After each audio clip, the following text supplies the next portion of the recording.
আমি অনেকক্ষণ ধরে এখানে বসে আছি তোর নজরে ওই ফোনের দিকে। হ্যাঁ, এখন তো আর তোর চোখ জ্বালা করছে না।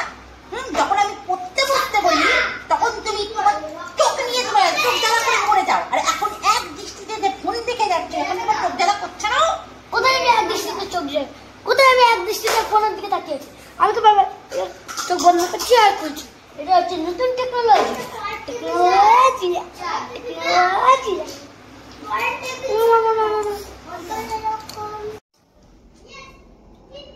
আর বন্ধু হ্যাঁ দেখছিস না? হ্যাঁ, ইউটিউবে তো দেখছি। ইউটিউবে একটা নতুন গান ভাইরাল হচ্ছে, শুনেছিস? আরে কোন গানটা? ওই ধোসা ইডলি। ও হ্যাঁ, শুনেছি। Dosa idli sambar চটনি চটনি, dosa idli sambar চটনি চটনি। No, no, no, no, no. रोटी बड़ा पाव कचौड़ी तरकारी तरकारी, रोटी बड़ा पाव कचौड़ी तरकारी तरकारी।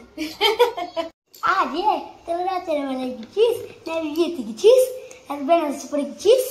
আরে বিয়া বাড়ি পাই নাই, একবারে 1 বছর হইল একটাও বিয়া বাড়ি পাই নাই। তাই রথের মেলাতেই বেনারসি পইরা চলে গেছি। তোদের লজ্জা নাই? ছি ছি ছি ছি, ওই জলকাতার মধ্যে কেউ বেনারসি পড়ে যায়? এখানে লজ্জার কি আছে? নতুন নতুন জামা কাপড়গুলো যে কিনে আলমারি ভর্তি করে রেখেছি, সেগুলো তো পরতে হইব। তা কি করবো, তার জন্য তো পইরা চলে গেছি। তোর লজ্জা নেই? তোরই লজ্জা নাই? রথের মেলাতে পাপড় ভাজা খাইতে গেছিলাম, তুই গেছিলি? হ্যাঁ গেছিলাম।